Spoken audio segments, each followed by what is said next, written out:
Hola, hola, ¿qué tal? Muy buenas tardes, chicos. ¿Qué tal? Les saluda el profesor Majerwa. ¿Qué tal, chicos? Bienvenidos a nuestra clase de Historia del Perú. Bueno, que es una clase donde vamos a nivelarnos, ¿no es cierto? Porque, bueno, ha habido algunos inconvenientes en el camino, pero hoy esperamos sanearlo, esperamos nivelarnos. ¿Ya? Muy buenas tardes, entonces. Hola, hola, hola, ¿qué tal? Hola, Mariela, hola, Rodrigo, Rubí, Fernanda. ¿Qué tal Ashley, Macieli, Lisi y a todos los conectados? ¿Qué tal, tutora Patti? También muy buenas tardes. Una consultita, chicos. Hoy estoy viendo en la plataforma que nos toca la semana número 4, ¿verdad? ¿Me confirmas eso? Semana 4, ya, muy bien. Entonces vamos a presentar nuestra semana 4. Un toquecito, por favor.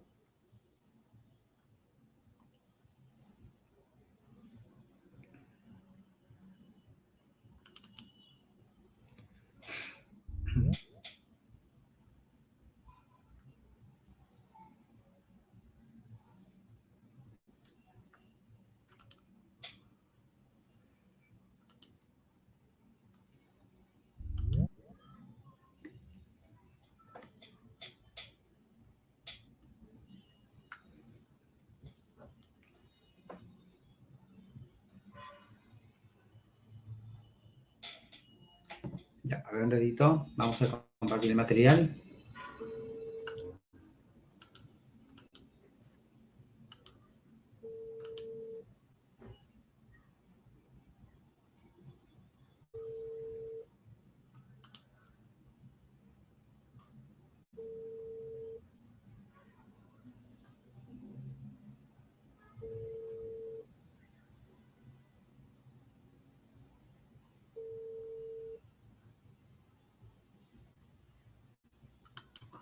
Tu llamada será transferida a una casilla de voz. Ya. Listo, entonces vamos a compartir. Ya. A ver.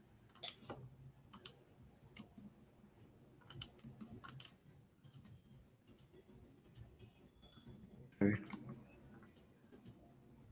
Oh.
Ya, estoy compartiendo un toque. Un toque, chicos, un toque.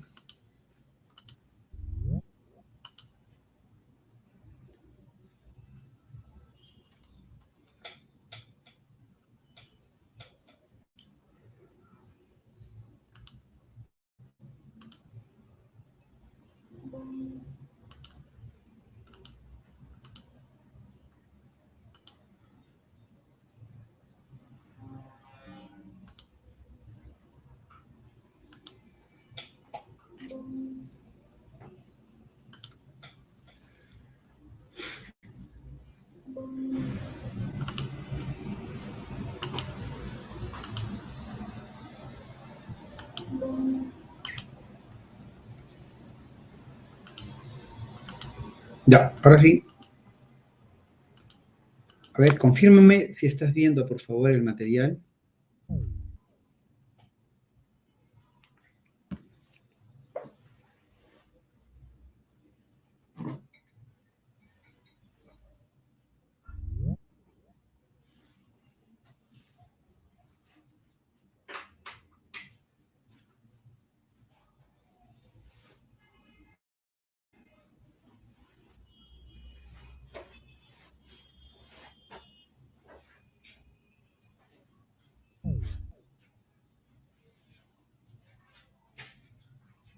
Ya, listo, empezamos. Empezamos, chicos, empezamos.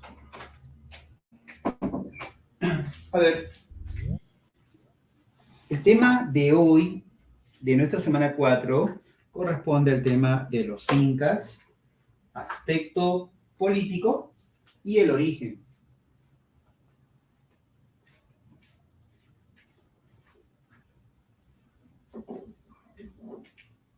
Entonces, bueno, debes saber de repente que este es un tema, como dicen, ¿no? Es un tema fijo en San Marcos.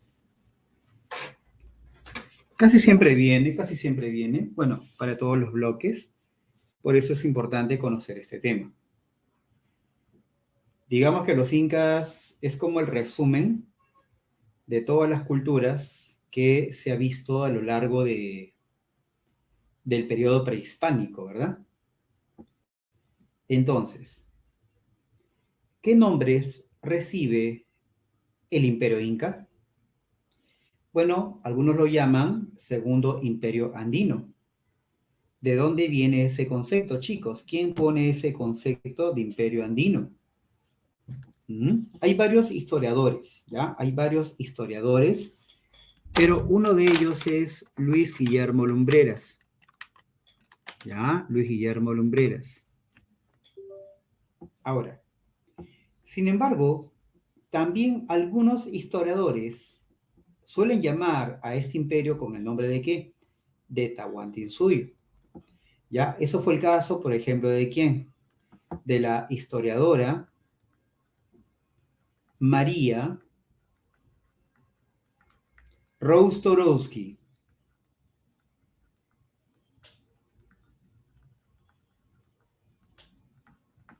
¿Okay?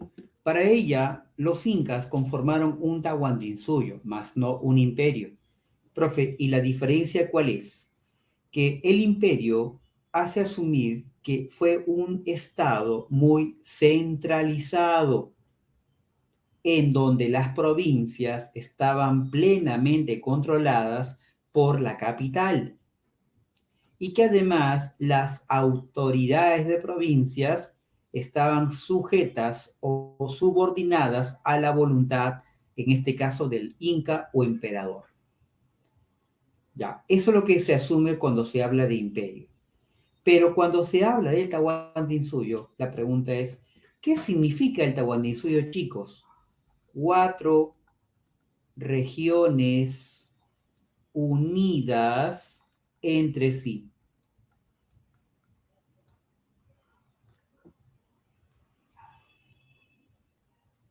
4 regiones unidas entre sí. Chinchaysuyo, Antisuyo, Collasuyo y, por ejemplo, el Condisuyo, ¿verdad? Ya, cada suyo, de acuerdo a este concepto de Tahuantinsuyo, representa un territorio administrativo, político y religioso. Son 4 regiones que no estaban unificadas, sino tenían un centro común. ¿Entienden? 4 regiones diferentes, muy diferentes, no eran homogéneas, pero unidas por un centro, o sea, por Cusco. ¿Se dan cuenta la diferencia entre un imperio y un Tahuantinsuyo? El imperio es más centralizado porque hay una capital y las provincias dependen de la capital. En cambio, en el Tahuantinsuyo encontramos 4 regiones diferentes que no están unidas, pero están integradas por el Cusco. ¿Se dan cuenta? Ese es el famoso debate entre imperio y Tahuantinsuyo. Por eso hablar de Tahuantinsuyo imperio, a veces se comete el error de hacer algo sinónimo, ¿no? Pero bueno, tenemos esa diferencia. Bueno, su centro principal, el Cusco. Incluyó, acá hay que colocar 6 países. Acá está, los 6 países que abarcó el imperio en su máxima expansión. Profe, ¿los incas llegaron a la selva baja, a la región Omagua? No. ¿Por qué no llegaron a conquistar la selva baja? ¿Qué cosa había en la selva baja? Mucha vegetación. Había mucha agua, ¿recuerdas? Las tahuampas, los bosques tropicales. Eso dificultaba el avance de los incas. ¿Está bien? Y los suyos son los siguientes: Anti, Chincha, Conti y Coya. ¿Ya? A ver, para aquellos que gustan de manejar datos, ¿cuál de esos 4 suyos chicos será el más grande, el más extenso, el de mayor tamaño?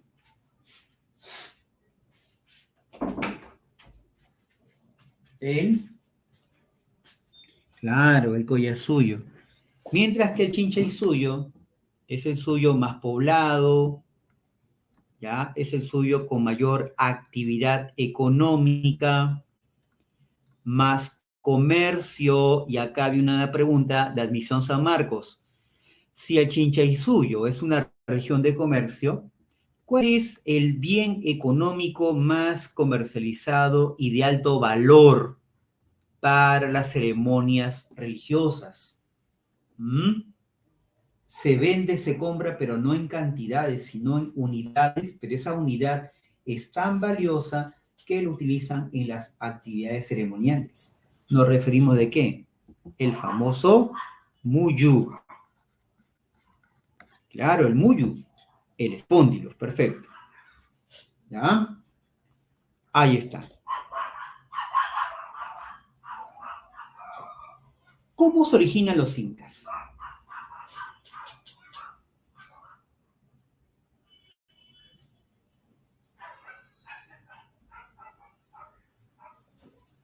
¿Cómo se originan los incas? Bueno, tenemos varias fuentes, chicos. Para explicar el origen de los incas hay varias fuentes. Tenemos fuentes orales, la leyenda de Manco Cápac y Mama Ocllo, la leyenda de los hermanos Ayar. Tenemos también fuentes escritas. ¿Cuáles son? Las llamadas crónicas. Eso durante los tiempos de la conquista. También tenemos las ordenanzas. En fin, tenemos fuentes materiales, construcciones, cerámica.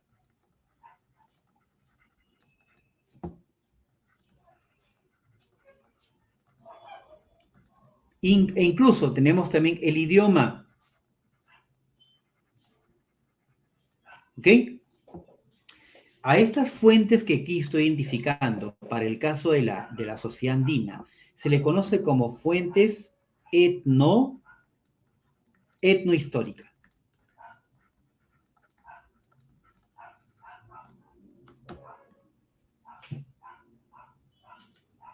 Entonces, ¿qué dice la leyenda? Ajá. Los hermanos Manco Cápac y Mama Ocllo fundaron el Cusco, ¿en dónde? En el llamado Cerro Guanacauri. Profe, ¿y esa leyenda alguien lo recogió? Sí, lo recogió Garcilaso de la Vega en la obra Comentarios Reales.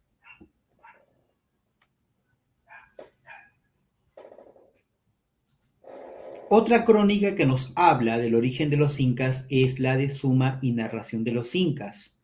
¿Alguien sabe quién escribe esa crónica, Suma y Narración de los Incas? Él es el español Juan de Juan de Betanzos, perfecto. Juan de Betanzos, ¿ya? Pero por ahí también ustedes van a ir viendo que varios españoles recogen crónicas, o sea, recogen leyendas y las escriben como crónicas. ¿Y sabes cuál es el problema de hacer eso? ¿Sabes cuál es el problema de pasar de lo oral a lo escrito? Es que lo oral tiene una limitación, chicos, que los fuentes orales, acá está, mira, carecen de sentido de linealidad. O sea, ahí es bien tranca encontrar pasado, presente y futuro.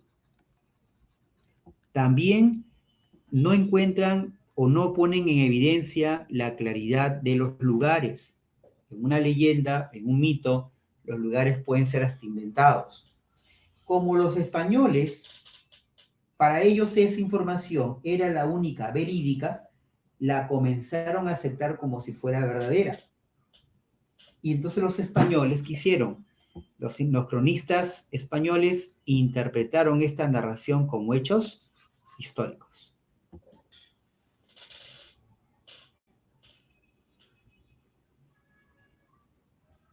¿Está bien?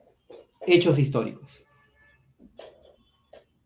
Por eso, chicos, hay un gran problema a la hora de hacer la historia de los incas, por lo menos eso se ve en las crónicas, que los cronistas asumieron como que todo fuera real, pero también no llegaron a entender el concepto de caminos de integración, imperio o Estado. Lo que pasa es que ellos vienen de Europa, la Europa moderna, y creen que ese modelo europeo se puede aplicar para el caso incaico. Pero con el tiempo, chicos, nos dimos cuenta que las formas de gobierno inca eran muy diferentes a la de Roma, a pesar que ambas se llamaban imperios. ¿Ok? Muy bien. Y la explicación histórica, basada en fuentes etnográficas, señalan que los incas provienen de ¿dónde? De la etnia tiahuanaco. ¿Qué idioma, por lo tanto, hablaban los incas? ¿Qué idioma hablaban los tiahuanaco? Entonces, hablaba el puquina.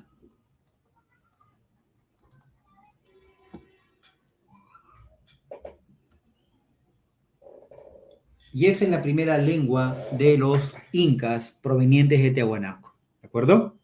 Esa es una prueba lingüística, por ejemplo, para determinar el origen de los incas. Muy bien. Etapas históricas. A ver, ¿en cuál de esos incas históricos que ves ahí, chicos, es considerado como el mayor planificador del imperio?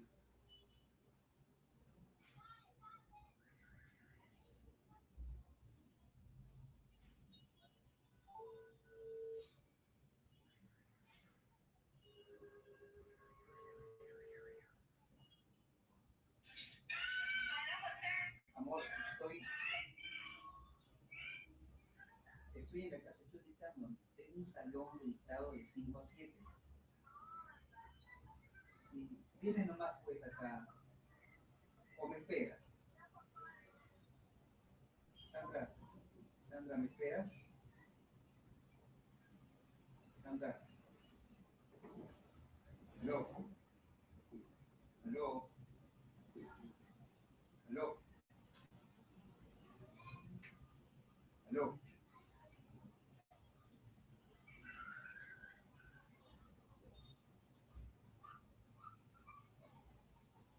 Ya, entonces, ¿hablamos de quién?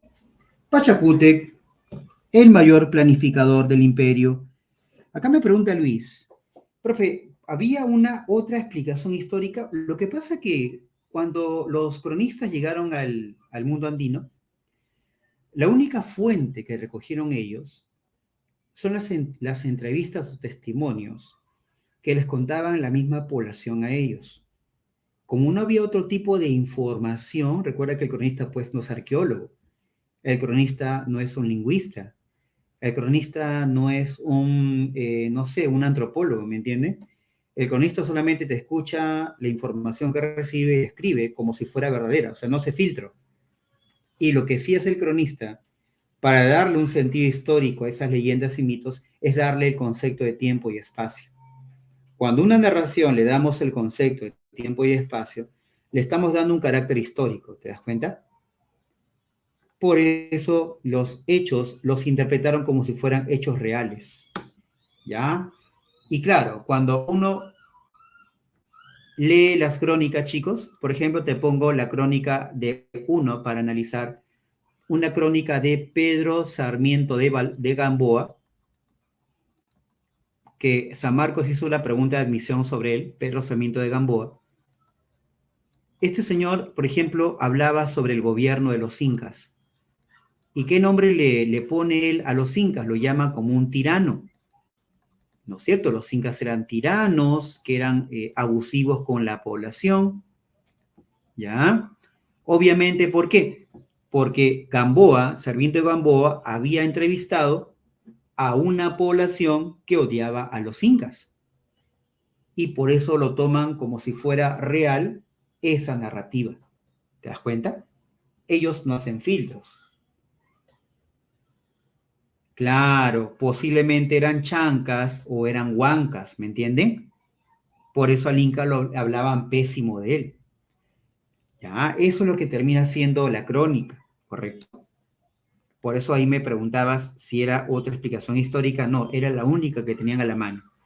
Bien, entonces habíamos hablado de los incas, de la expansión, son los incas más importantes del Tahuantinsuyo.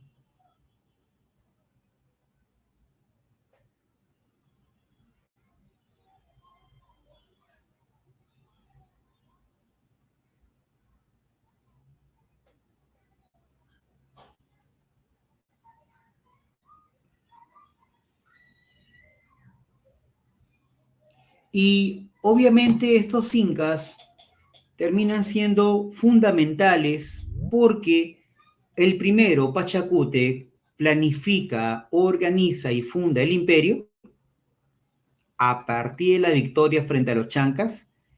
El otro, Tupac Yupanqui, extiende el imperio conquistando una mayor cantidad de territorios y sobre todo conquista a etnias muy importantes para los incas, ¿eh? Chimúes, ¿por qué? Por su orfebrería, por sus grandes valles agrícolas. Chachapoyas, profe, por su gran producción de coca y su acceso a la selva baja. Y el otro pueblo que déjame comentarte aquí, le voy a agregar los chinchas. ¿Qué cosa ganaron los incas al conquistar a los chinchas?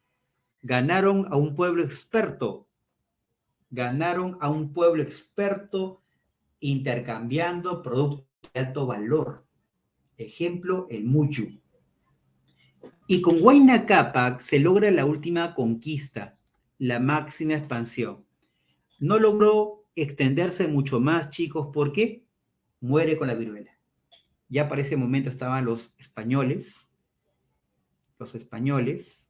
ya pisando suelo andino. ¿Ya? Muy bien.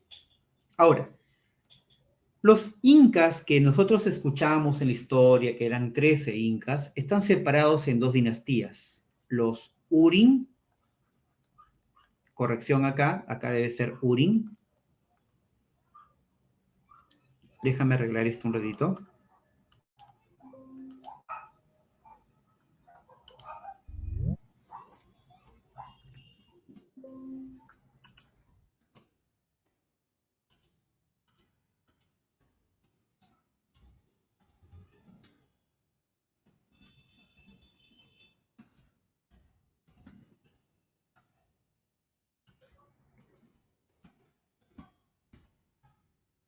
Ya, ahora sí.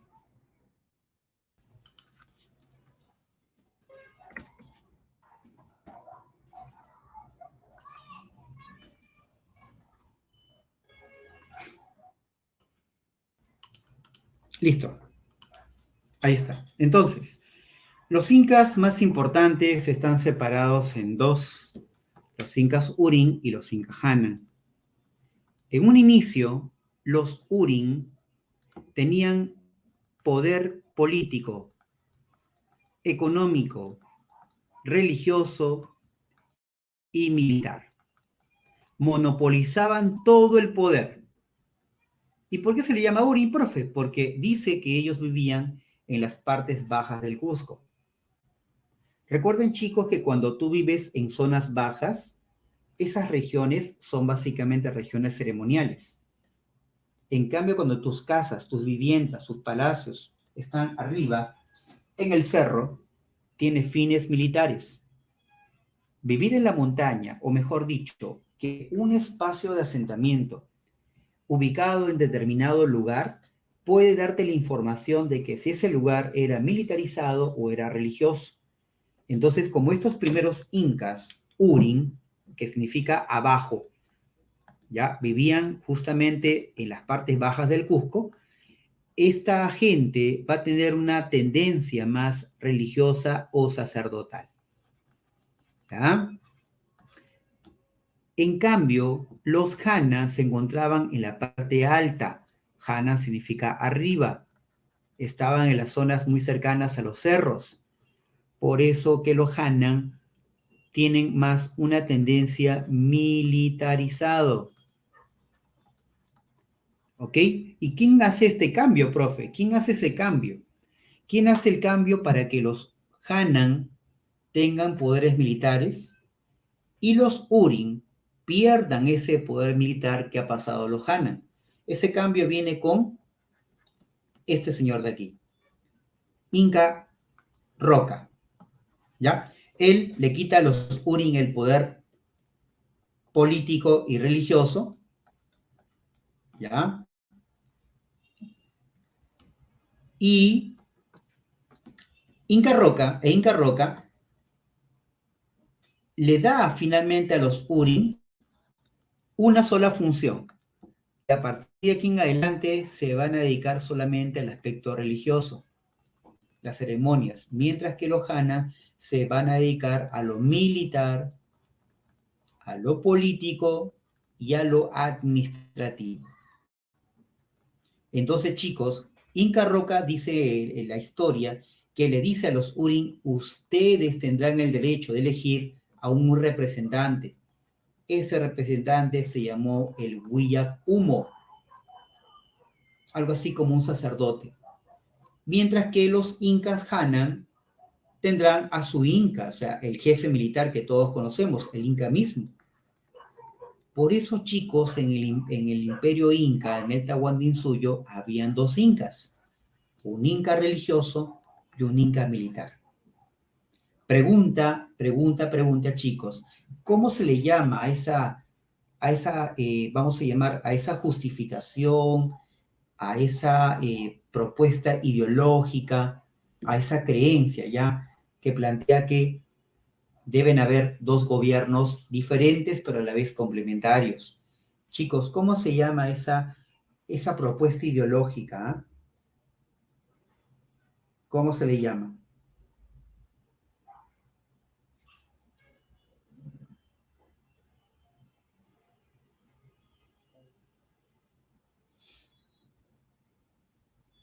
Se llama eso la dualidad. La dualidad.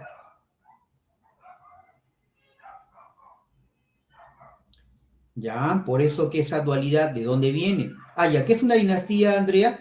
Una dinastía es una lista de gobernantes. Todos son familiares, ¿ya? Y pueden ser padres a hijos, nietos, ¿correcto? Eso se llama dinastía, ¿ya? Entonces, chicos, si habían dos incas, los incas nunca fueron una monarquía. ¿Qué fueron? Una diarquía, ¿te das cuenta? Una diarquía. Profe, así tipo Esparta. Algo así, algo así. Había una diarquía, había un Inca Hanan y un Inca Unin, o sea, habían dos incas, basado en el principio de dualidad. Para que las cosas estén bien, los hombres andinos dicen, tiene que haber una dualidad, un equilibrio de poder. ¿Ya? Ahí está. ¿Correcto? Vamos por partes. Comencemos hablando de Pachacute. Ganó la guerra ante los chancas. Batalla importante, Yaguarpampa. Otro nombre, Ichupampa, departamento de Apurímac. Tras esa victoria, funda el Tahuantinsuyo. Y la imagen que ves ahí, chicos, es la imagen de los chancas, convertidos en qué? En tambores de guerra. ¿Qué, profe? ¿Su cuerpo era transformado en tambores? Claro que sí. Los incas también eran sanguinarios. Los incas también eran crueles, pero solo lo hacían una vez, como castigo ejemplar.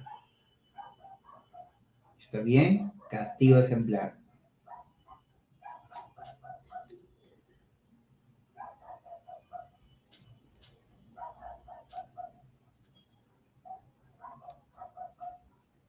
Bien, como Pachacútec, chicos, como Pachacútec se encontraba muy ocupado en el Cusco, él decidió crear un sistema, el correinado, para encomendar a su hijo.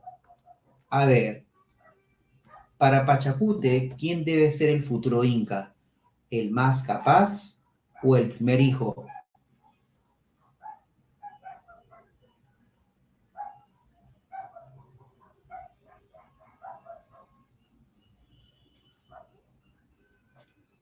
El más capaz, claro.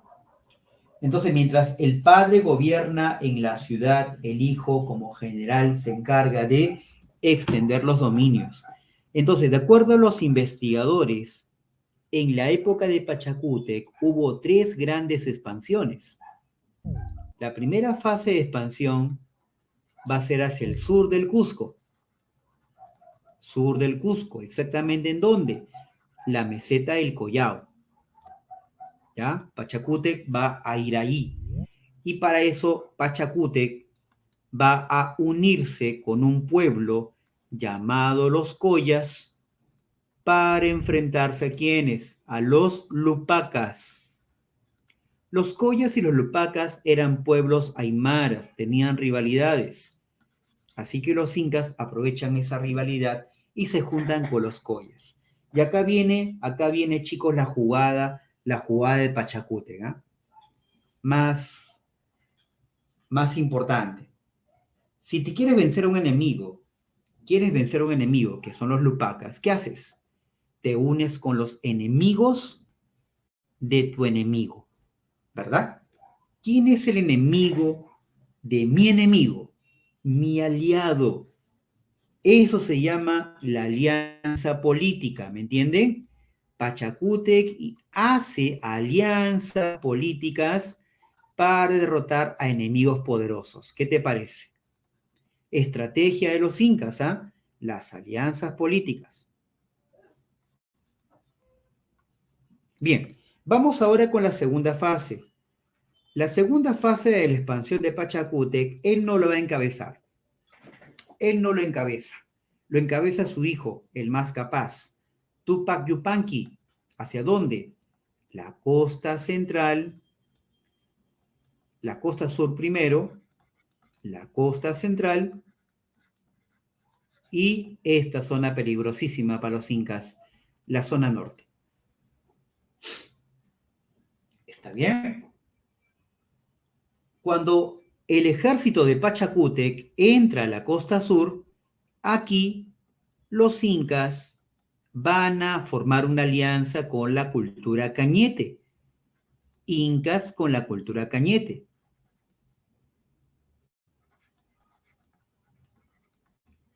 Ahí está. Dos, cuando vienen a la costa central, los incas forman una alianza ¿con quién? Con los Ishma, que luego se llama la cultura Pachacámac. Alianza, alianza, alianza.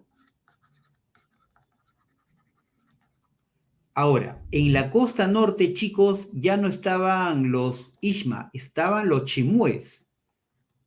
¿Con ellos, profe, hubo alianzas? ¿Con ellos hubo un pacto, una conquista pacífica, profe? No. Con los chimúes, ¿qué hacen los incas? Para vencerlos, los incas se van a unir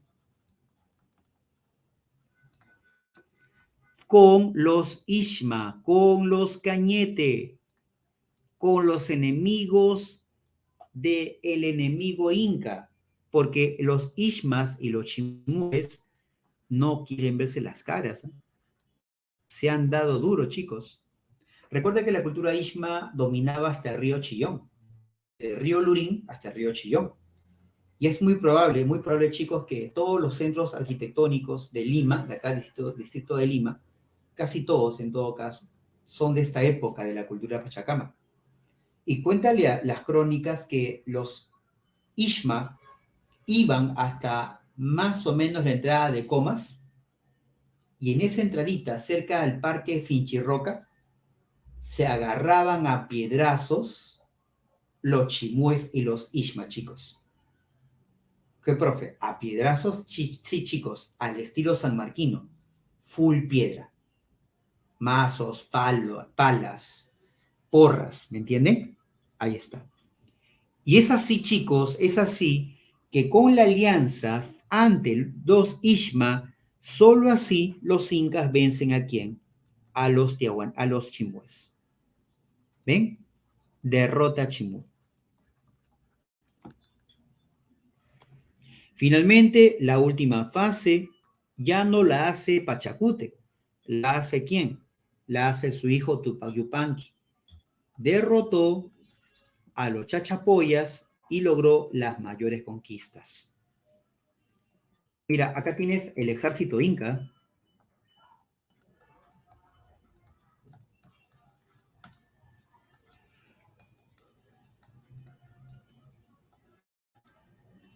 A ver, pregunta. ¿Quiénes conformaban parte del ejército inca? Claro, profe, son los indígenas, claro, pero no existe la palabra indígena. Hay un concepto adecuado para este contexto. Hatun runas. Los Hatun runas de todo el imperio, van a el ejército. Profe, voluntariamente no, son obligados. Chicos, ¿cómo se llama esas medidas que obligan a los habitantes del lugar a ir a pelear al ejército? Servicio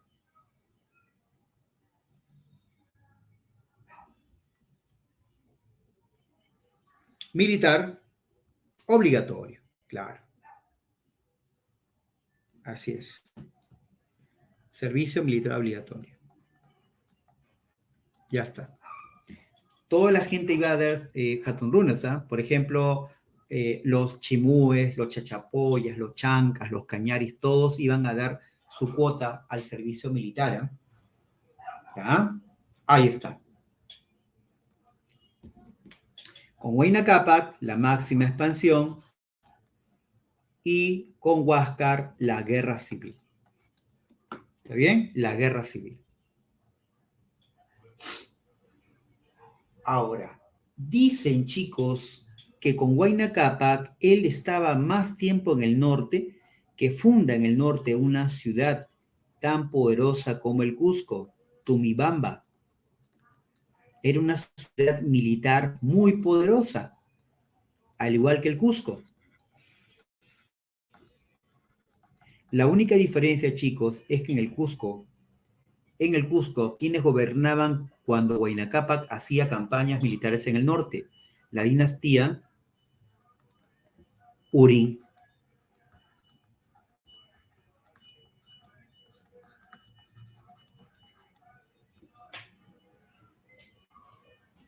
Pero si tú ibas a Tumibamba, que está en el actual Quito, ahí la dinastía que estaba apoyando estas campañas militares son los Hanan. ¿Ven? Por eso, chicos, va a estallar una guerra entre Urín y Hanan. ¿Cómo se va a llamar esa guerra? Las guerras civiles. Y los Urín van a poner un candidato en la guerra, Huáscar. Y los Hanan ponen su candidato a Atahualpa. Cuando muere Huáscar y cuando muere Atahualpa, ¿continuaba o no continuaba la guerra civil entre incas? Chicos, con la muerte de Atahualpa y Huáscar, ¿se acabaron las guerras civiles entre incas? ¿O continuaron? ¿Qué dices tú?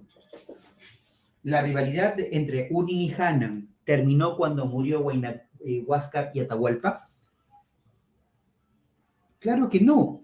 Chicos, te comento que esa guerra civil por eso no es una guerra entre Huáscar y Atahualpa realmente. Es una guerra de dinastías. Porque muere Atahualpa, muere Huáscar, la guerra va a continuar con otros representantes. Por ejemplo, vas a escuchar más adelante a Manco Inca, a Tupac Hualpa, a, por ejemplo, al general Atoj, que era un hijo de Atahualpa. También estaba, por ejemplo, este otro llamado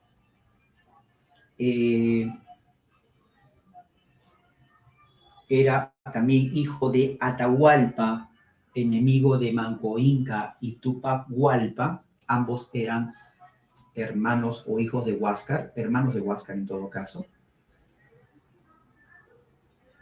Inca Pauyu, ahí está, Inca Pauyu, chicos, ya. Ese Inca Pauyu, cuando muere su hermano Atahualpa, él continúa la guerra contra Manco Inca. ¿Se dan cuenta? Por eso que durante años, creíamos que la guerra entre Huáscar y Atahualpa había sido la causa final del por qué cae el imperio. Pues no es así. Es más bien la guerra entre dinastías. ¿Ya? Ahí está. ¿Estamos? Bien, vamos ahora a la parte política, chicos. Dinastía Uni y Hanan, Luis. No, no había otra dinastía, por lo menos no en ese contexto.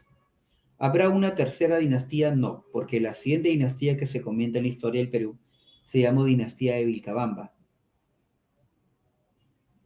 Pero esa dinastía de Vilcabamba surge de la dinastía Urim. Así que no hay una dinastía 3, solamente 2.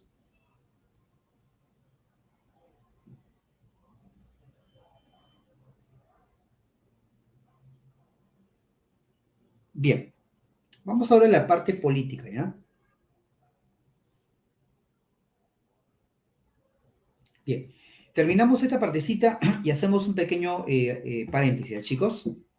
A ver, la máxima autoridad es el Inca, considerado como el hijo del sol, por eso le llamaban el Inti Churín, hijo del sol. Por eso que el Inca se ponía oro. El Inca usaba mucho oro. Chicos, y el oro, aparte de las joyas que se pone el Inca en su cuerpo, con el oro también, ¿qué cosa se elabora? Un vaso ceremonial, el vaso de oro, para tomar la chicha. Por eso que Pachacútec, por ejemplo, tuvo la necesidad de conquistar a Chimú. No lo conquistó solamente por su tierra, sino también por su gran cantidad de producción orfebre. ¿Ya? Apocuna, jefe de cada suyo, eran 4. Ambos tomaban las principales decisiones y se reunían en una asamblea, la Asamblea Imperial.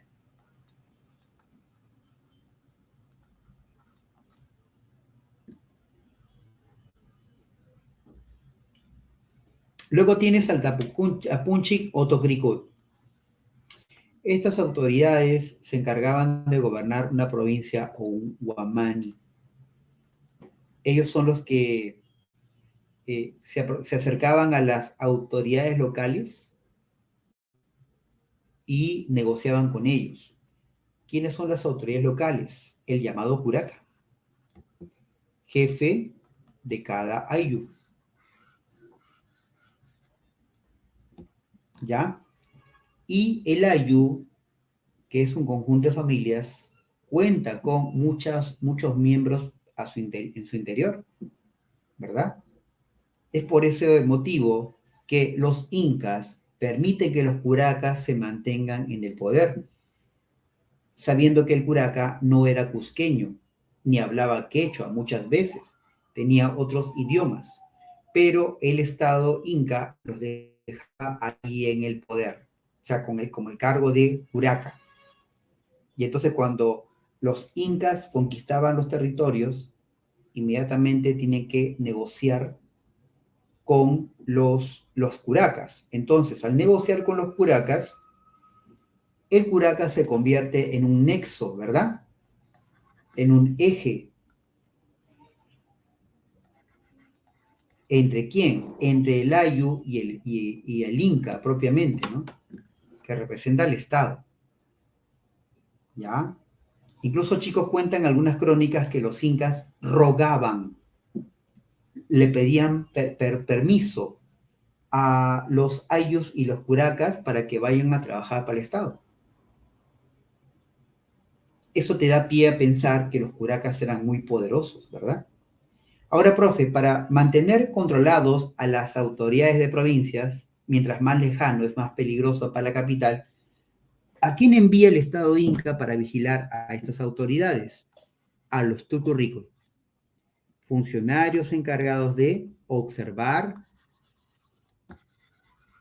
los comportamientos antiéticos de sus, digamos acá, de sus habitantes o ayllus en todo caso, ¿no? Pero el control del tucurricuy es básicamente el curaca, ¿ya? Ahora, profe, ¿y el tucurricuy le comenzó a quitar privilegios al curaca? Sí. El tucurricuy va a ser nombrado como Taripa Camayo,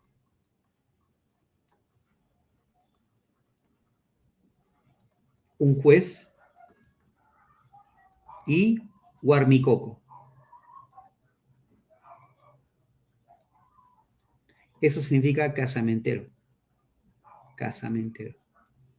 Entonces, lo que antes hacía el curaca, cazar y aplicar las leyes, ahora lo hace ¿quién? El tucurricuy.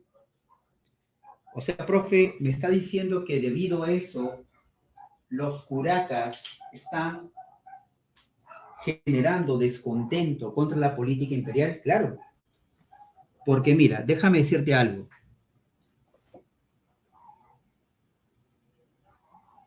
Claro, claro, Fernanda. Cuando el tucurricuy iba a administrar judicialmente los ayllus, se le llamaba Taripa Camayo. Y cuando tenía labores civiles, o sea, se encargaba de hacer, por ejemplo, matrimonios, se llamaba Huarmicoco. Recuerda que aplicar justicia y casar a las personas es algo religioso o ceremonial en el mundo andino. Entonces, cuando los curacas sienten que esos privilegios el Estado Inca les está recortando, ahí viene su incomodidad. O sea, al curaca le puedes quitar ya pues las tierras. Al curaca le puedes quitar una mina de oro, ya. Pero si al curaca quitas sus funciones religiosas, estos curacas comienzan a rebelarse.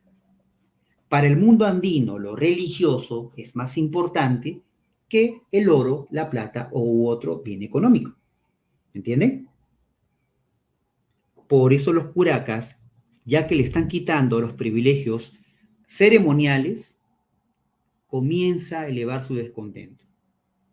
¿Ya? Profe, ¿y en qué momento los curacas se van a rebelar? Precisamente cuando el imperio muestre mucha debilidad, y eso es durante la conquista. ¿Estamos? Ya está. Muy bien, jóvenes. En conclusión, el Estado Inca, ¿qué cosa fue? Fue un Estado multicultural. Existieron muchas lenguas y muchas culturas.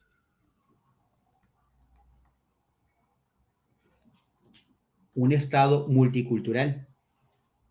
Centralizado.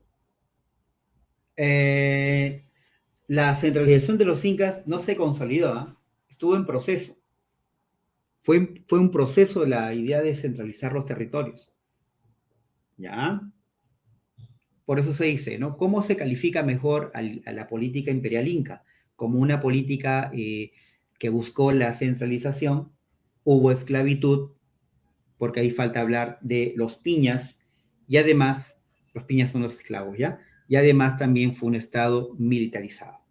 ¿De acuerdo? Bien.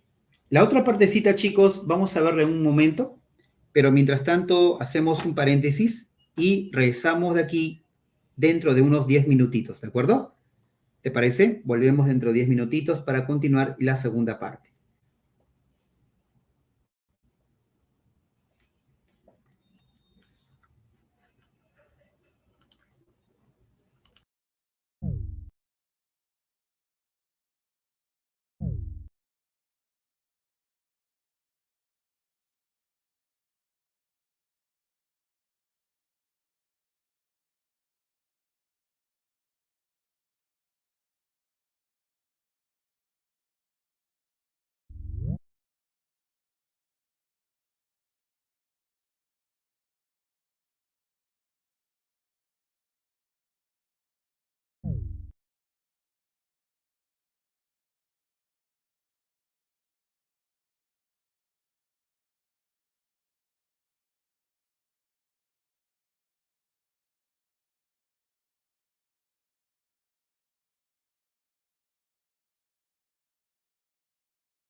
Ya, muy bien chicos, vamos a retomar entonces. Vamos a retomar.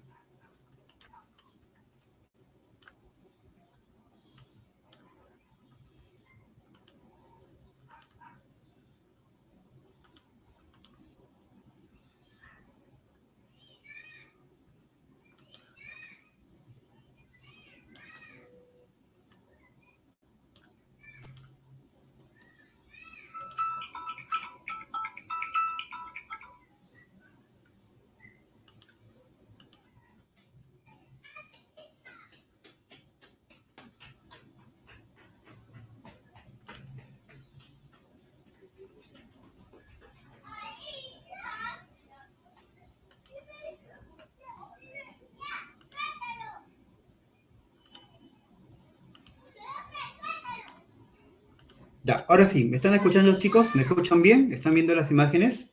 Confirma, confirma, por favor.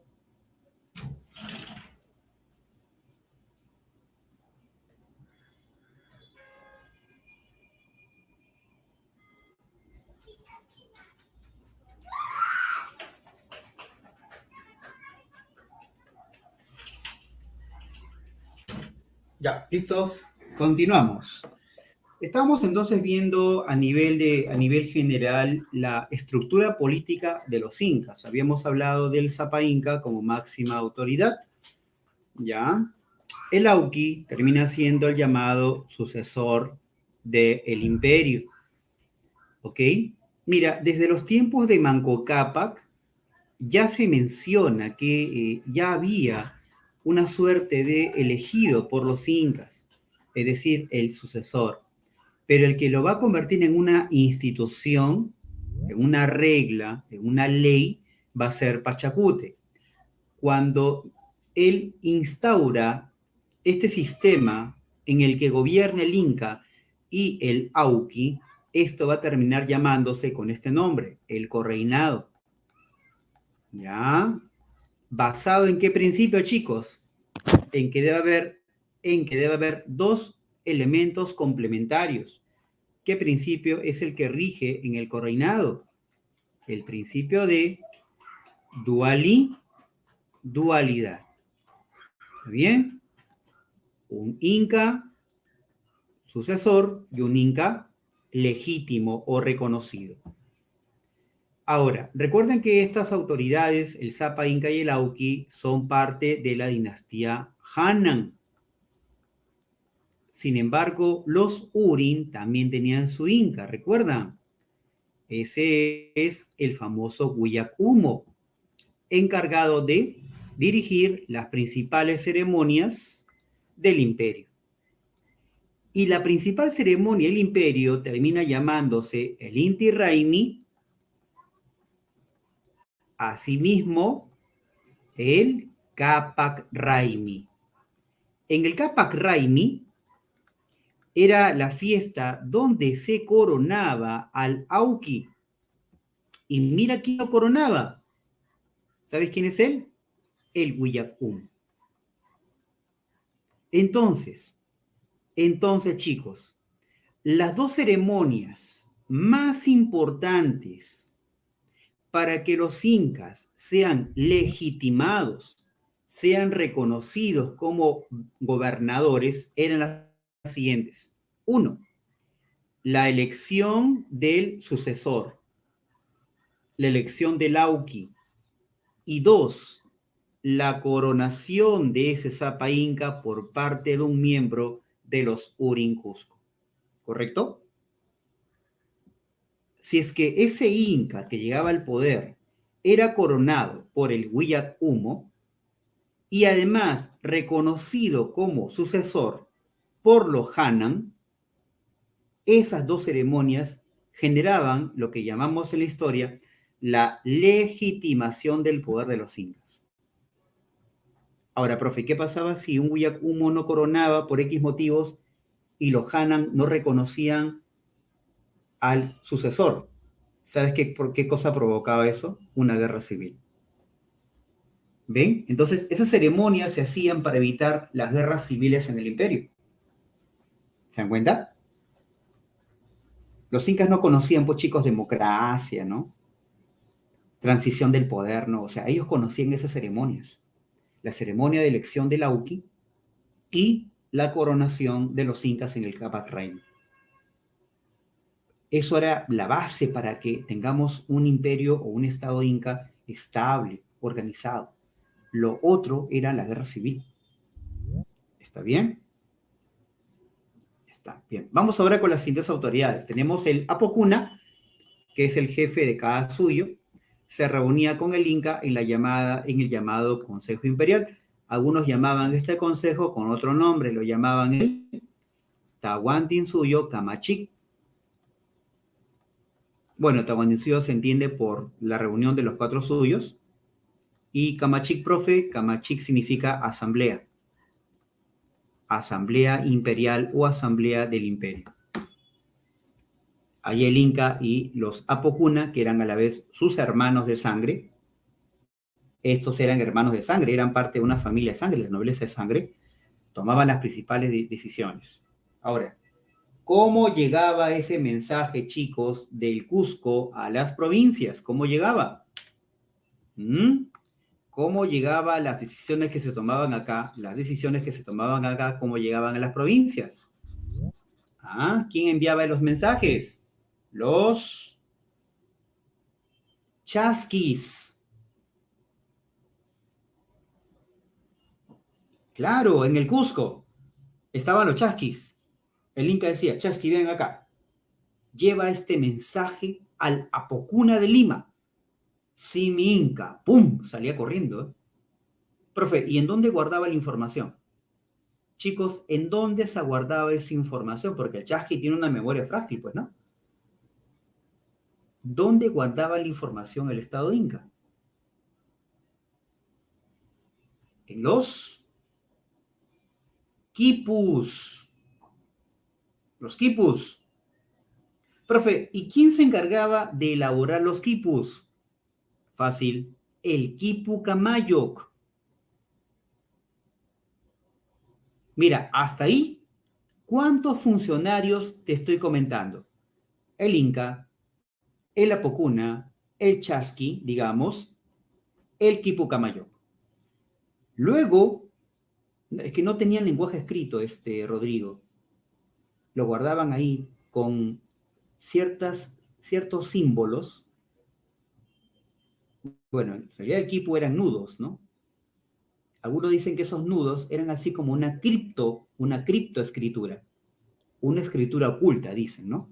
Pero bueno, ahora, estos quipus eran llevados por los chasquis. Chicos, ¿te imaginas de Cusco a Lima?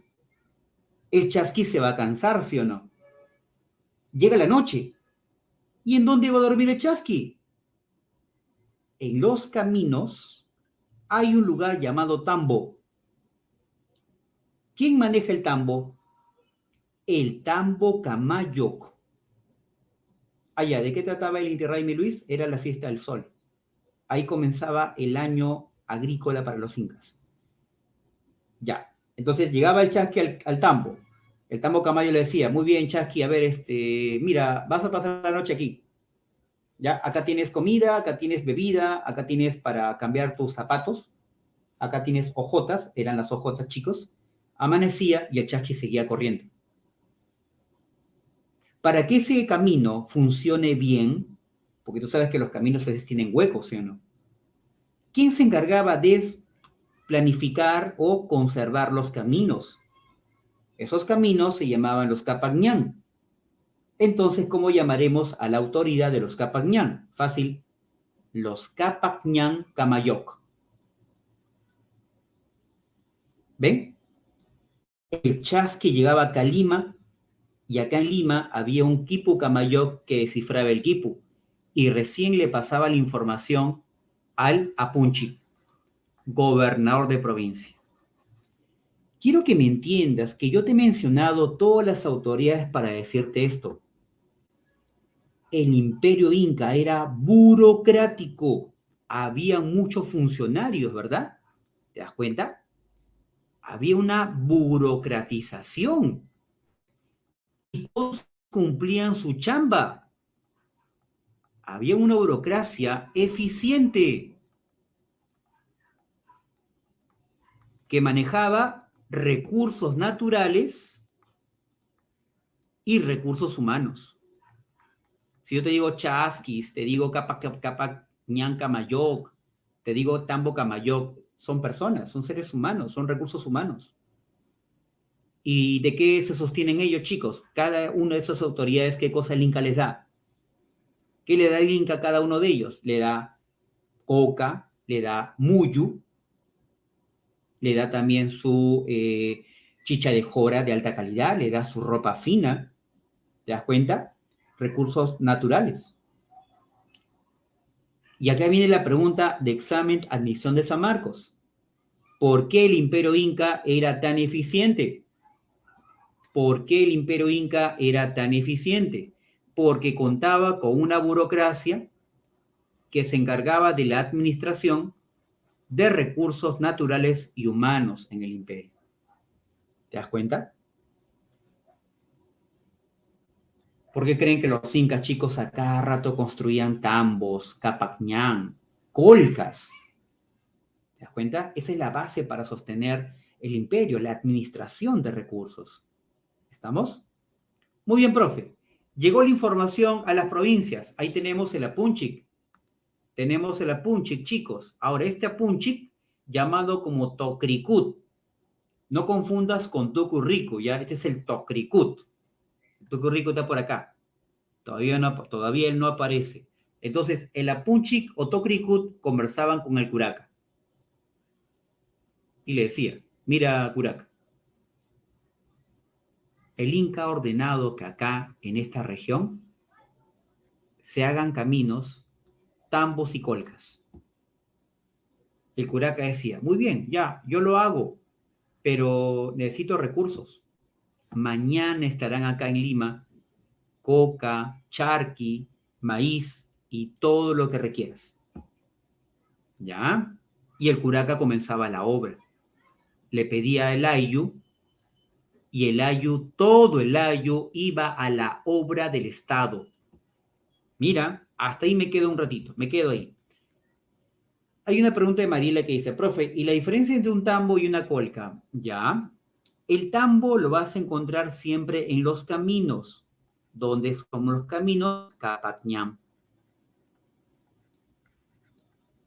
El tambo, además, chicos, sirve para sostener a algunos funcionarios. Ejemplo, chasquis, ejemplo, militares, que están de camino, están de pasadita, ¿me entienden? En cambio, la colca lo vas a encontrar dentro de las ciudades incas, o sea, las yactas, ciudades incas, ¿está bien? Y lo que se guardan en la colca sirve para la redistribución, es decir, distribuir bienes a los funcionarios y también al pueblo. Redistribución. ¿De acuerdo? Ambos son importantes. A ver, acá hay una pregunta de Ashley, dice, cada uno de esos gobernantes sería como un presidente, alcalde regional y un alcalde distrito. Algo así, Ashley, para que lo puedas entender mejor, ¿no? El Inca era el presidente, los apocunas eran ministros, los apunchic eran como los gobernadores regionales y los curacas eran como los alcaldes. Claro, la colca era una reserva de alimentos para el pueblo. Ahora, profe, ¿y el propio pueblo tenía su reserva? Ya, lo que pasa es que ese tema se habla en el tema de economía, Luis, que va a ser la próxima semana, pero te voy adelantando que sí, el pueblo tenía su propia reserva. Se llamaba las pirguas. Las pirguas eran depósitos para el pueblo solamente, para ellos mismos.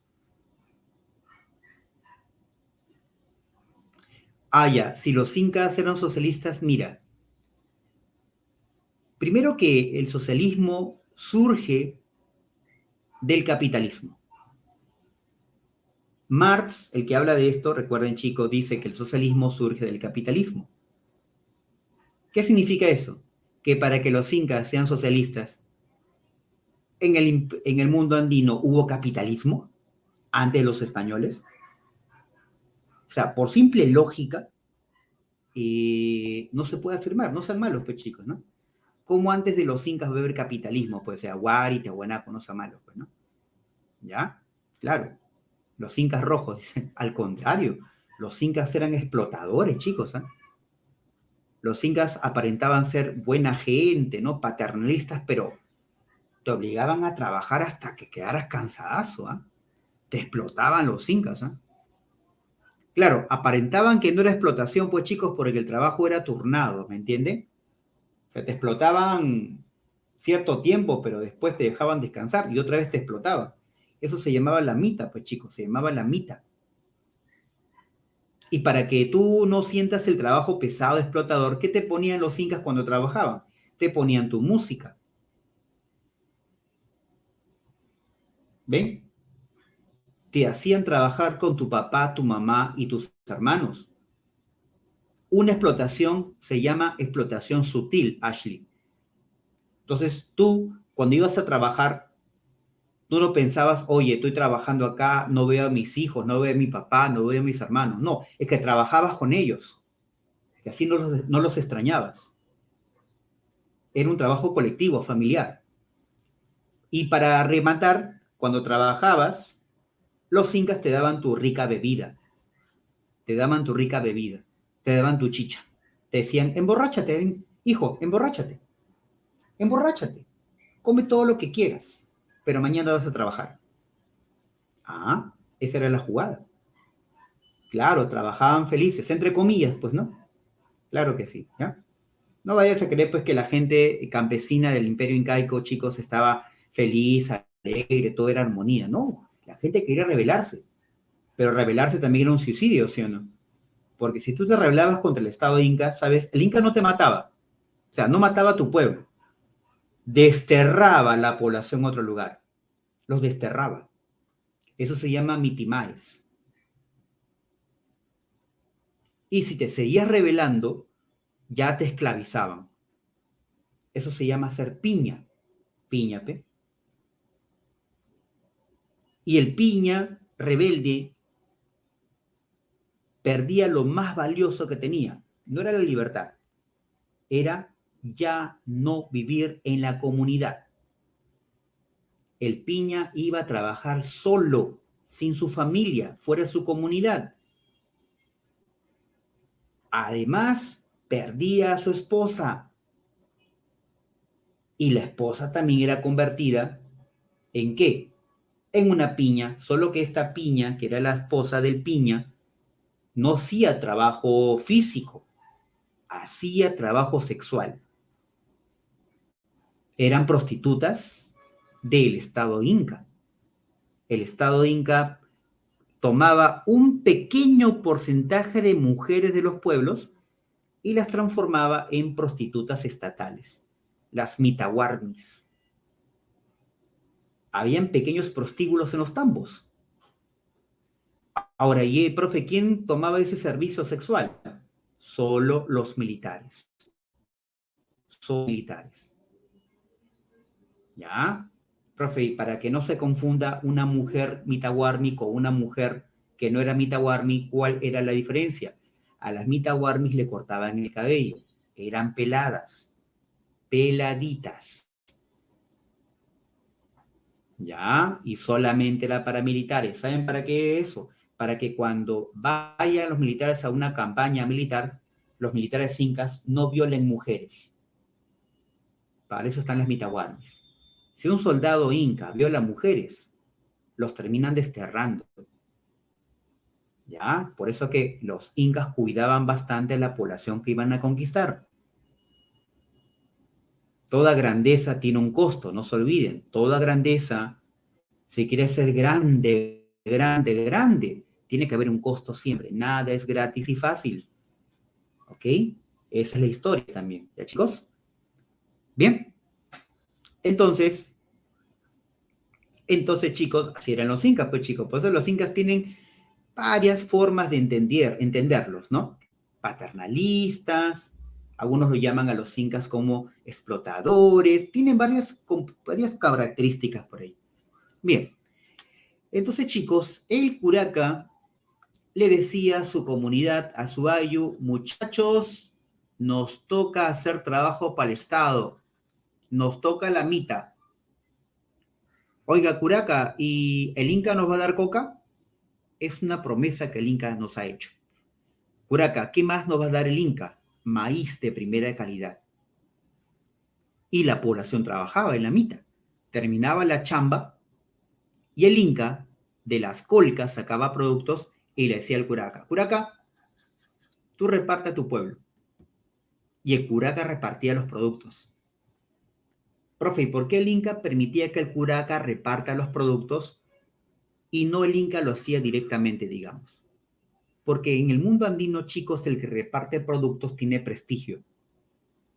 El prestigio se basa cuando se reparte bienes de alto valor en la comunidad. Y eso lo hace el Curaca.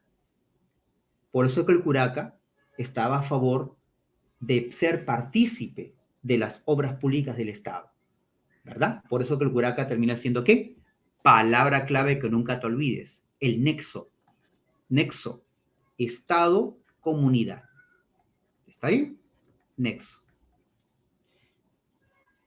Luis, las colcas y los tambos eran depósitos del Estado, ¿ya Luis?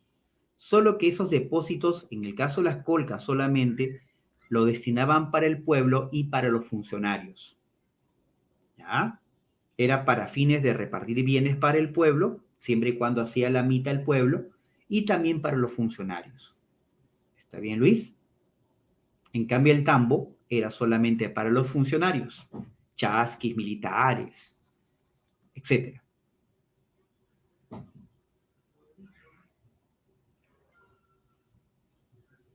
Bien, acá está lo que te comentaba hace un ratito, chicos, que los tucurricui terminan siendo aquellos que manejaban la justicia, los taripa camayoc, y se dedicaban a cazar a los jóvenes del Ayu con el título de Huarmicoco. Ya, otros depósitos que habían para el pueblo, ya, eso va a ser en la parte económica, Luis, solamente lo comento para acá, chicos. Los depósitos del pueblo que eran solo para el pueblo se llamaban pirguas. Esto no es del Estado, es de la propia comunidad, es del Ayu. ¿Correcto? Ya está. Muy bien, entonces ahí termina la parte política y del origen. Vamos a avanzar un poco la siguiente semana, ¿te parece? Vamos a avanzar un poquito para terminar con los incas, ¿te parece? Vamos a la parte económica, ¿ya? La parte económica. Ya, a ver un toquecito.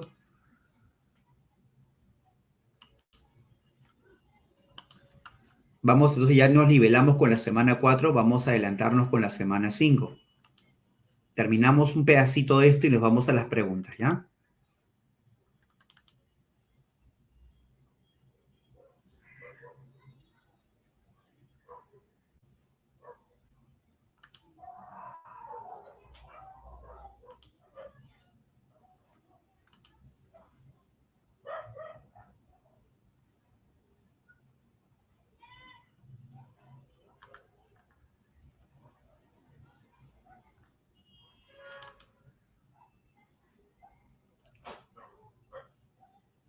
Ya, ahí está.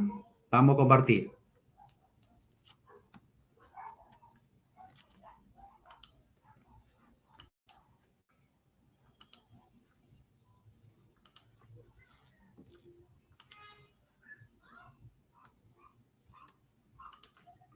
Muy bien, dime porfa si estás viendo toda la pantalla. ¿Sí? ¿Se ve? Ya, genial. Entonces vamos con los incas, segunda parte. Con esto cerramos y ya la próxima nos tocaría hablar de la invasión, la conquista, el virreinato, ¿no? Y ahí vamos nivelando totalmente, ¿ya? Entonces vamos a terminar con esto. Economía inca. A ver, déjame un ratito a limpiar este PPT, está un poquito cochinito, un ratito.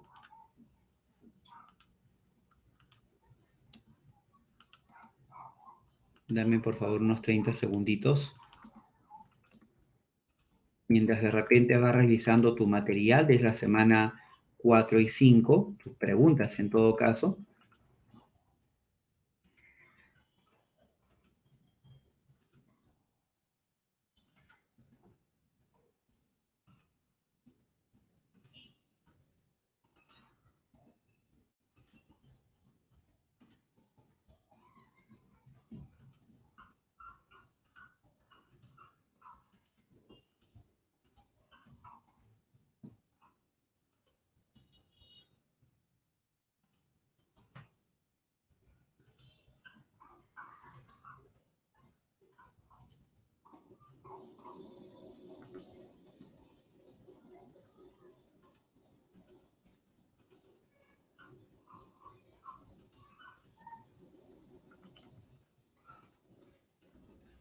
Ahora sí, ahí va. Retomamos.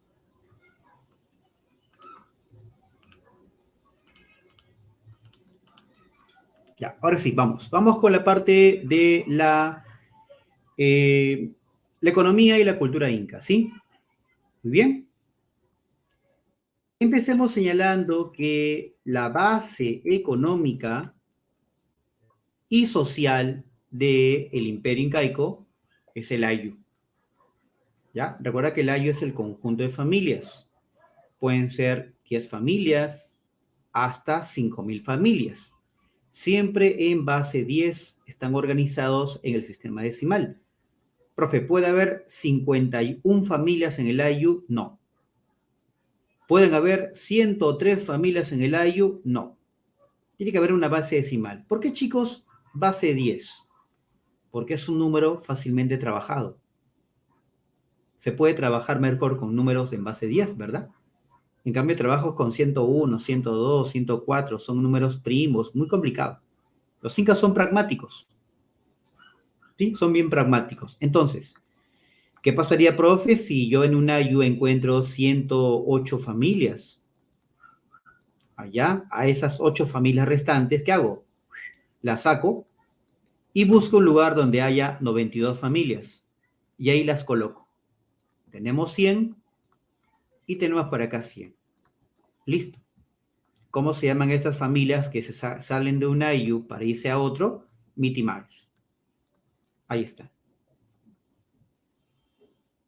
Lo que pasa es que si no hay dónde agruparlos, chicos, los incas crean igual espacios para agruparlos. Pueden juntar a otros ayllus afines para juntar un nuevo espacio.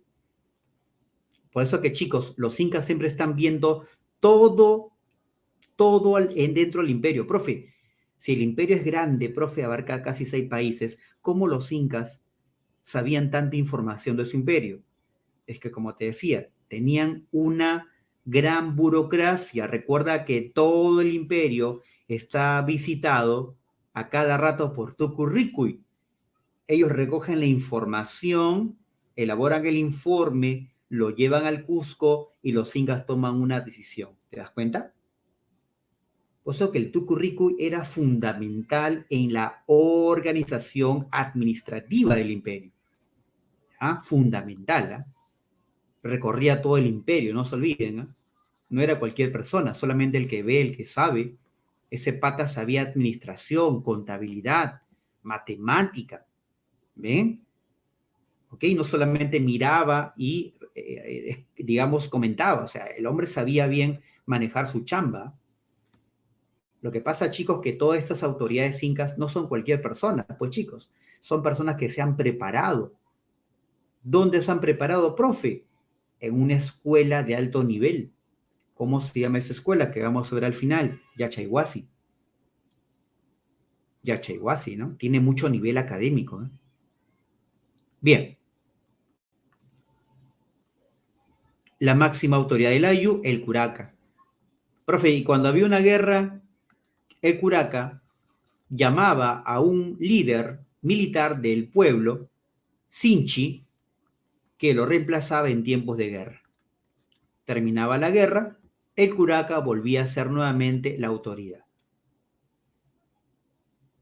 Profe, ¿usted me está diciendo entonces que los ayllus se peleaban? Sí, chicos, se peleaban. Profe, ¿y el Inca no entraba ahí a intervenir? O sea, tampoco el Inca va a estar presente pues en todos los minutos y segundos, ¿no? Cuando los ayllus agarraban a piedrones, tipo sanmarquinos, chicos, porque no hay otro tipo de armas, y a veces pues peleaban por el río, peleaban por los pastos, peleaban por los pastos, como hasta ahora ocurre eso, ¿eh? Si ustedes tienen parientes en las comunidades de la sierra, hasta ahora hay rivalidades entre comunidades, ¿eh? Por un río, por un pasto, hasta ahora. Eso me cuenta, por ejemplo, mi mamá pertenece a una comunidad y nos cuentan, bueno, yo también soy parte de esa comunidad y sé que al otro lado del río, esa comunidad, por ejemplo, no deja, por ejemplo, no solo te comento un caso para que veas que eso viene del prehispánico, ¿no? Por ejemplo, nuestra comunidad tiene ganado. En esta parte de la otra comunidad vecina tiene un montón de pasto de sobra.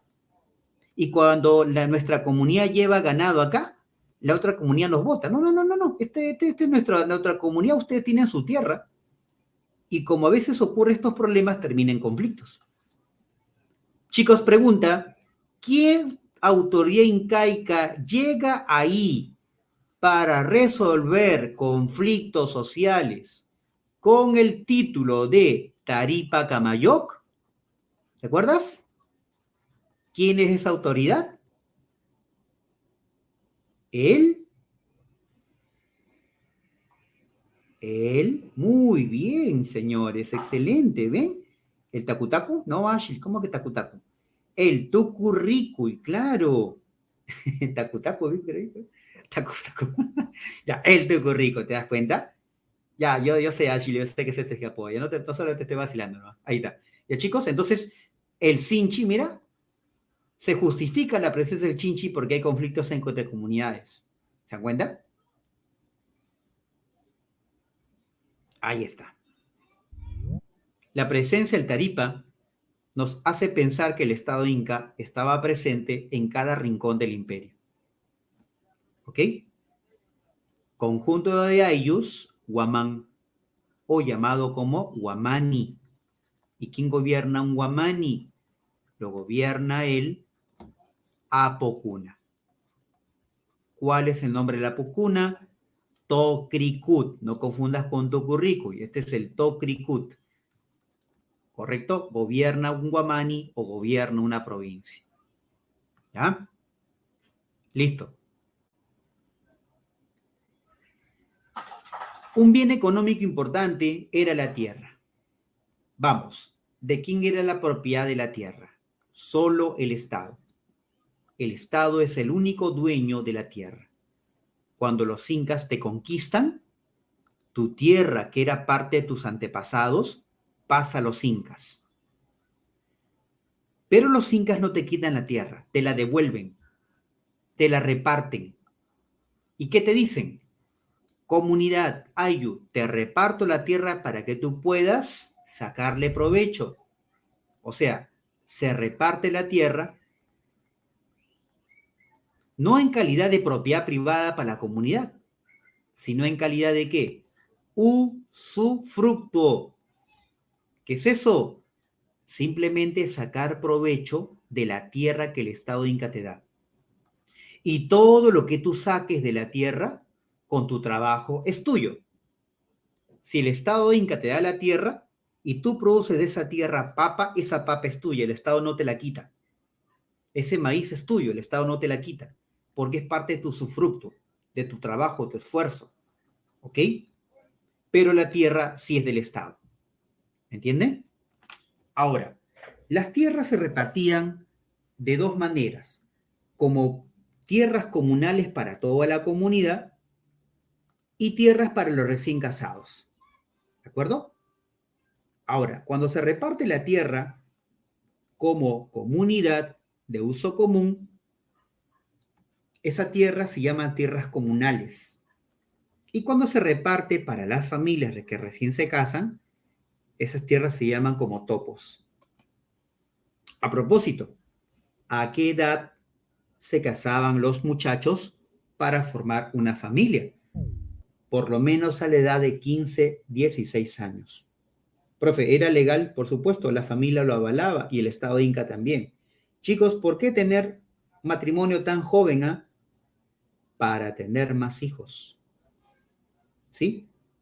5, 6, 7, 8, 9, 10, 15. De repente acá en el salón su abuelita, su bisabuela ha tenido 12, 10 hijos, ¿verdad? ¿De dónde viene esa costumbre? De los incas, incluso mucho antes que los incas. ¿Eso por qué, profe? Porque la economía inca es una economía agrícola. Claro, pobre útero, ¿no? Profe, ¿y la gente tenía problemas así, con su sistema reproductivo? Sí, pues chicos, ¿no? Se han encontrado muchos problemas de salud en la época. Hasta los incas se enfermaban, chicos, ¿eh? Se enfermaban. ¿Sí? Los incas, eso que tú dirás, pues, profe, pero los incas comían su papa, yuca. Se enfermaban igual, chicos, se enfermaban. Todos se enfermaban. Son seres humanos, no son invencibles. Con eso cae el mito que los incas, pues, eran sanos, ¿no? Que la comida de la sierra, por supuesto que es nutritiva, pero se enfermaban porque son seres humanos, chicos. Simple, ¿ya? Entonces, tenemos la tierra, propiedad del Estado. La tierra se mide por su fertilidad, altitud y clima, ¿no es cierto? Mientras más alto esté la tierra, a mayor altitud, hay menor fertilidad. Mientras el clima sea más frío, la fertilidad es menor. Existen tierras no solamente para la agricultura, también para el pastoreo y para sacar leña, madera. No se olviden que en la sierra, en la selva y en la costa hay bosques, ¿verdad? Son bosques, zonas boscosas. La madera es importante para generar combustible. Y se consigue la ayuda para trabajar mediante la reciprocidad. ¿Qué es eso? El intercambio de servicios. Profe, trueque, no.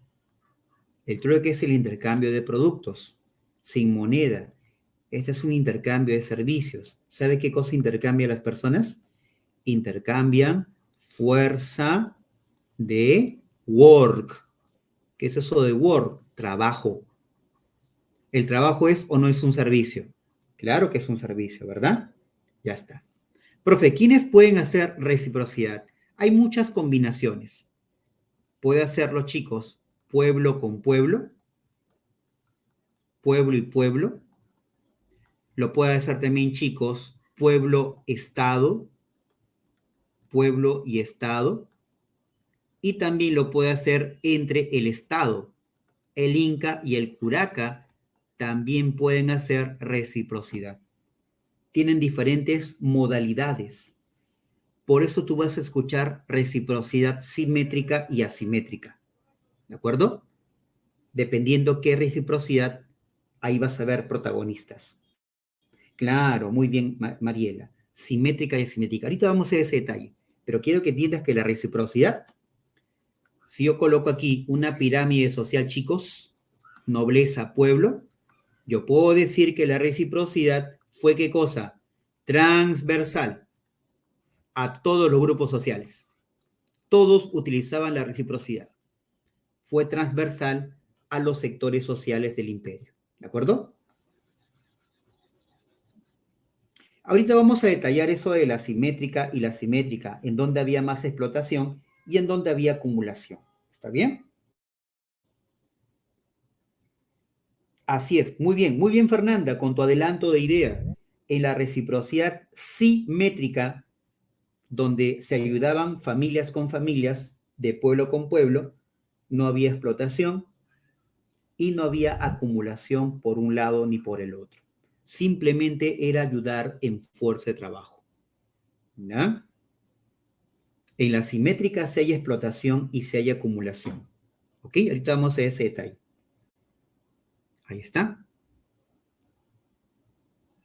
Hasta ahora se sigue practicando el trabajo colectivo, donde participan hombres y mujeres. Los hombres hacen hueco a la tierra y las mujeres echan la semilla. ¿Saben por qué, chicos, la mujer echa la semilla y el hombre hace hueco a la tierra? Porque hay una concepción, una cosmovisión de esas personas del Ande.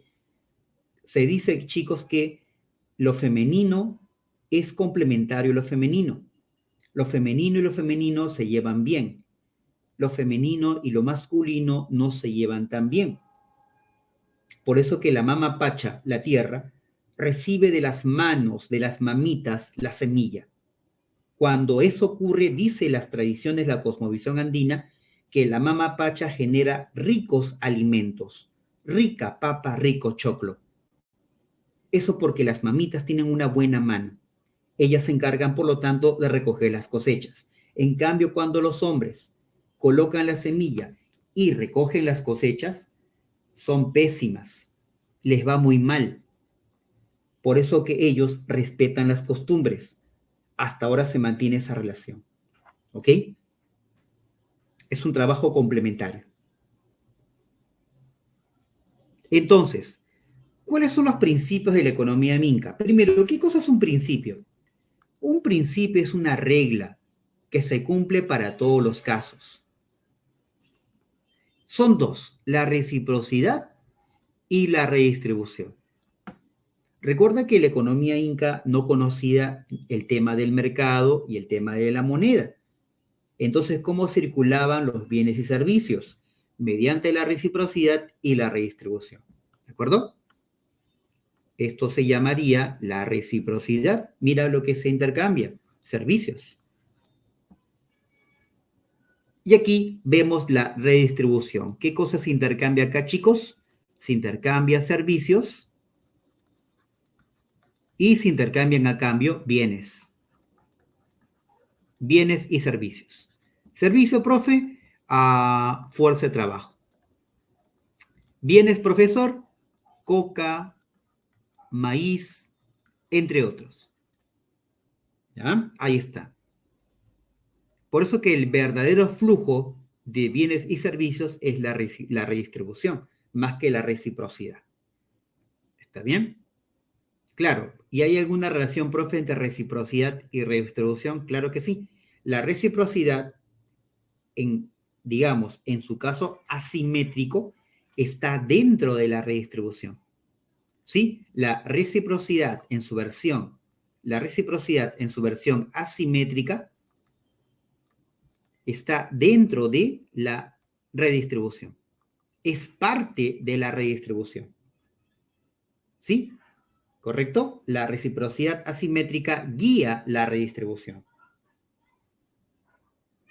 Lo que pasa es que la redistribución, chicos, tiene varios elementos. Un elemento de la redistribución, Luisito, es la mita. La mita es un elemento de la redistribución. No es que sea la redistribución como tal. Simplemente es la entrega de fuerza de trabajo del Ayu al Estado. ¿Se dan cuenta? ¿Está bien ahí, Luis? ¿Se entiende eso? La mita y la reciprocidad simétrica son parte de la redistribución. ¿Está bien? Bien. A ver, acá me faltó un poco limpiar la pantalla, un toquecito.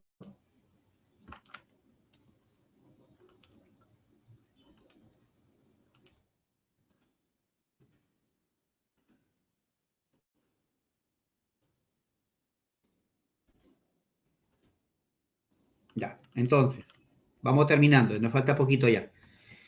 La reciprocidad, chicos, simplemente se le llama a la ayuda mutua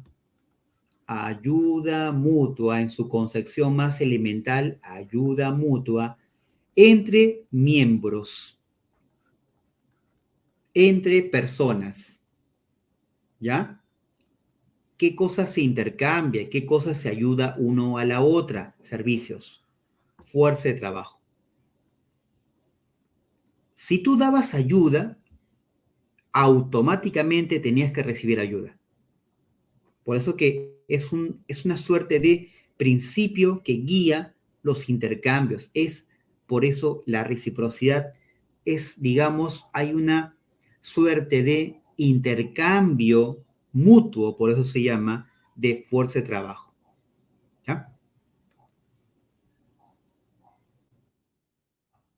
A ver, acá, déjame aclararte eso de la reciprocidad simétrica. Mira, la reciprocidad tiene dos versiones. La simétrica, ¿entre quiénes? Entre Hatun Runas, te adelanto que ellos son los miembros del Ayu, ¿y quién más? Y sus parientes. Los parientes me refiero a todos aquellos que son parte de su comunidad, no son parte de otro Ayu, de otra comunidad. ¿Bien? La simétrica. O sea, profe, entre familiares. Trabajo interfamiliar. Ya está. Entonces, profe, ¿yo le puedo pedir ayuda a mi primo, a mi tío, para que me ayude a trabajar mi tierra? Claro que sí. Y cuando él te pida ayuda, tienes que también darle la ayuda. Como dijimos hace un ratito, y creo por ahí una alumna comentaba, en este tipo de reciprocidad, chicos, no hay explotación. Y si lo hay, son de ambas partes. Y tampoco hay acumulación de bienes. ¿Ya? Porque el Hatun Runa que recibe ayuda, esa producción que él obtiene, gracias a la ayuda de su familia, es para su autoconsumo. No es para que él acumule, no sé, se vuelva poderoso, ¿verdad? Ahora, y la asimétrica, chicos, ¿entre quiénes se realiza? La asimétrica. Ajá, entre el Estado, en este caso el Inca, y el Ayllu, o si no, entre el Inca y el Curaca. ¿Está bien?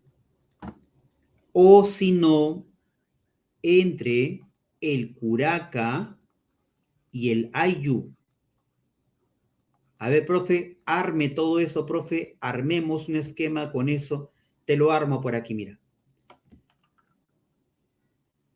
Acá, ¿ya? Acá voy a poner al Inca, acá voy a poner al Curaca y acá voy a poner al Ayllu, ¿verdad? Entonces, ¿cómo sería el vínculo? Estado con Ayllu, ahí está, mira. Estado con Ayllu, ¿te das cuenta? Inca con Curaca, Inca con Curaca. Curaca con su Ayllu, Curaca con su Ayllu. ¿Ven? ¿Verdad, chicos, que cuando el Ayllu le entrega al Inca, cierto que le entrega la mita?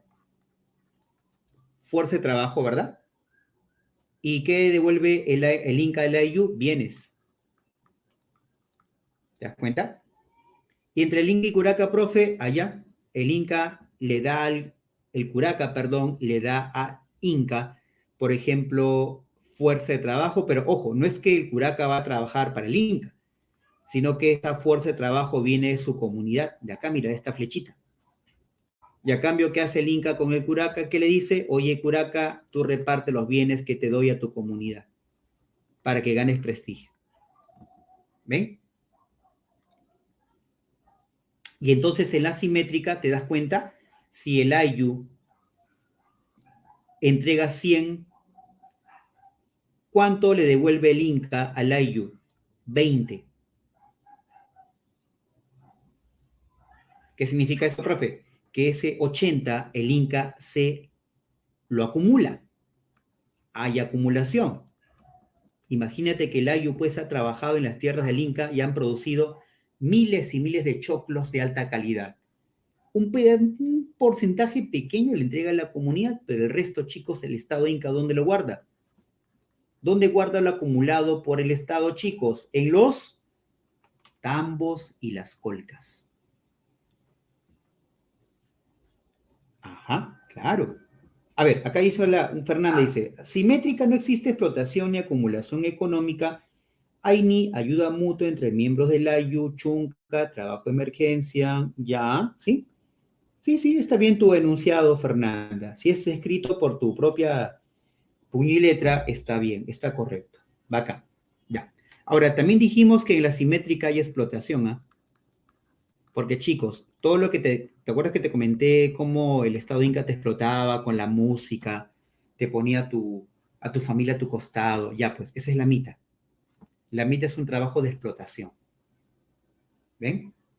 Ya, todo ese flujo se llama la redistribución. Pregunta importante. ¿Qué institución Inca Curacu Ayu es el eje de la redistribución, chicos? ¿Cuál es el eje de la redistribución? ¿El Inca, el Curaca o el Ayu? ¿Quién es el que inicia todo este flujo? Porque esto tiene que tener un inicio, ¿no? Organiza el trabajo, distribuye los alimentos. Muy bien, el Inca. Si matas al Inca y sacas del poder al Inca, se cae la redistribución. ¿Entiendes? Por eso es que cuando vienen los españoles y derrotan a Atahualpa, ¿qué están haciendo también los españoles? ¿Qué están provocando?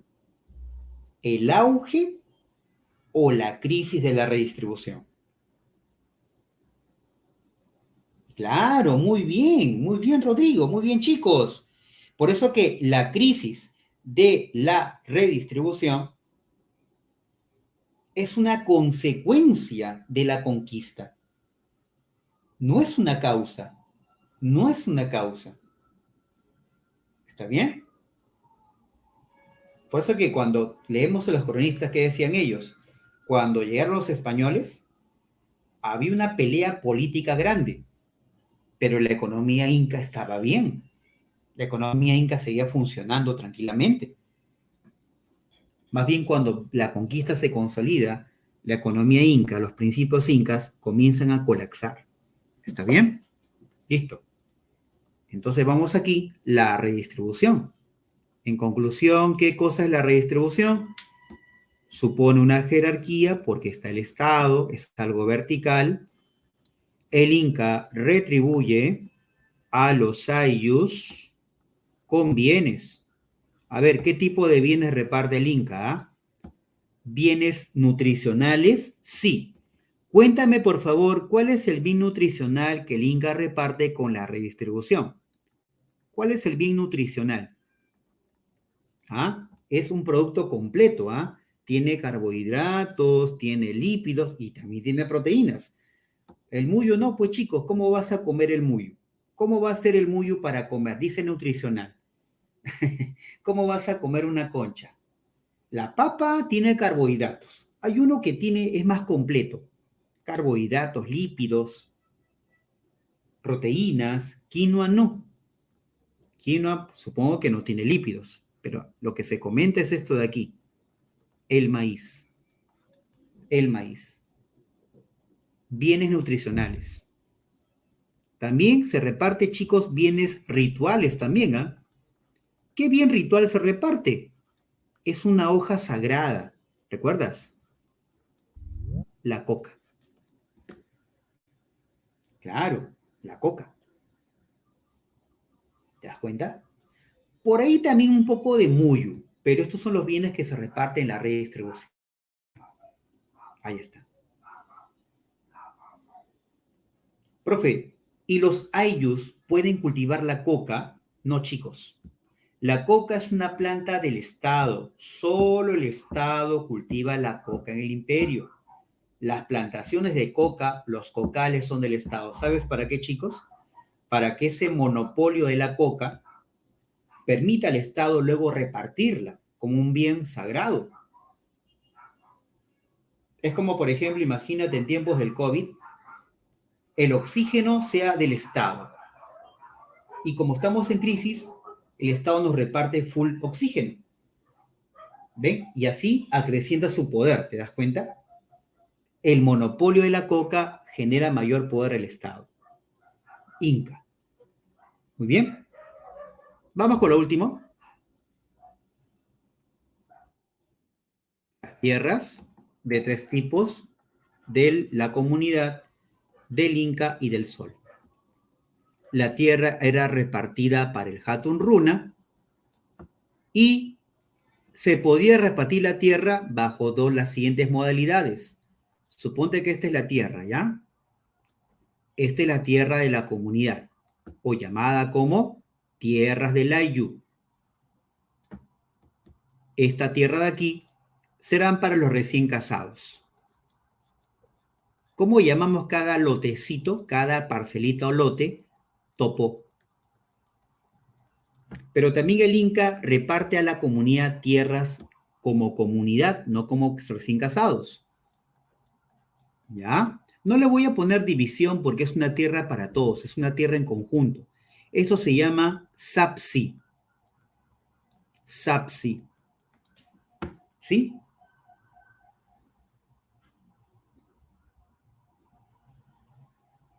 A Jatunruna se le llama miembros del Ayllu. ¿Cómo se casaban los incas? Ya. Una cosa que se casa el Jatunruna, otra cosa que los incas se casaban. El Jatunruna se casa bajo el modelo de monogamia. Una sola esposa para el Jatunruna. En cambio, el Inca se casaba bajo la poligamia. ¿Ya? Entonces, Topo Masaxi, ¿cómo se llama? Marca o tierras del pueblo. ¿Ya? Bien, chicos, vamos a quedarnos hasta aquí. La próxima semana hacemos dos cositas, ¿ya? Comenzamos la clase con marcando las claves de la semana 4 y completamos la semana de 5, que es esta de acá, y lo empalmamos con el tema la conquista del imperio. Bueno, chicos, entonces, muchas gracias por la atención, gracias por quedarte hasta ahora, eres grande, y bueno, humildemente, si alguna mamita está al costadito de ustedes, señoras, señora madre familia, un pequeño saludo humilde de aquí, la Academia Sabia y del profesor Majerba. Que la pasen lindo, chicos. Pásenla bien. Tranquilo, siempre mañana, ¿ya? Cuídense bastante, chicos. Nos vemos. Buen día para todos. Hasta el lunes, chicos. Gracias.